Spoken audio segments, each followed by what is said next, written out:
అందరికీ నమస్కారం. ఈరోజు ఉదయం నుంచి గారా కొన్ని మీడియా ఛానల్స్లో అదేవిధంగా పని పాట లేని తెలుగుదేశం పార్టీ సోషల్ మీడియాలో నేనేదో పారిపోవటానికి ప్రయత్నించానని చెప్పని అసత్య ప్రచారాలు ఈరోజు ఉదయం నుంచి గారా ప్రచారం చేస్తాం జరుగుతుంది. ఈరోజు పారిపోవాల్సిన అవసరం కానివ్వండి, పారిపోవాల్సిన కర్మ కానివ్వండి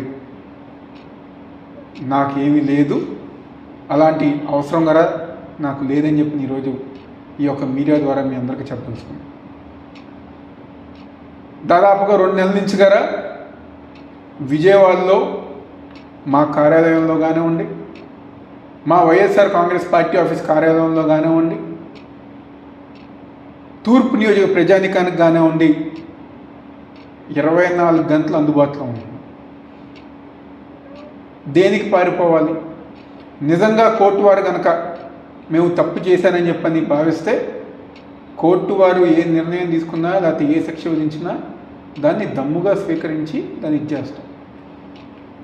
అంతేగాని మీరు పెట్టే తప్పుడు కేసులకి వీటికి భయపడి పారిపోవాల్సిన అవసరం నాకు లేదని చెప్పని మరొకసారి చెప్తాం. ఈరోజు 2019లోనే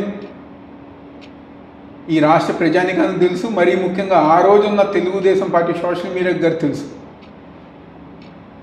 చంద్రబాబు నాయుడు గారి ఇంటి ముందు డ్రోన్ విషయం కానివ్వండి, గురజాల్లో తెలుగుదేశం పార్టీ కార్యకర్తలను పరామర్శిస్తాం కానివ్వండి, చలో ఆత్మగురు కార్యక్రమం అప్పుడు గారా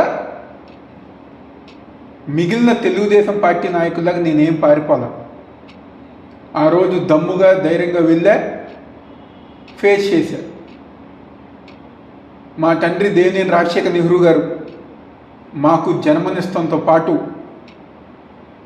ధైర్యంగా ఉండటం గారు నేర్పించారనే విషయం ఈ పని పాట లేని తెలుగుదేశం పార్టీ సోషల్ మీడియా తెలుసుకోవాలని చెప్పని భావిస్తూ మా నాయకుడు వైఎస్ జగన్మోహన్ రెడ్డి గారు, మా పార్టీ వైఎస్ఆర్ కాంగ్రెస్ పార్టీ మా కార్యకర్తలకి ఏ చిన్న ఇబ్బంది వచ్చినా 24 గంటలు మేము అండగా ఉంటాం, అందుబాటులో ఉంటాం,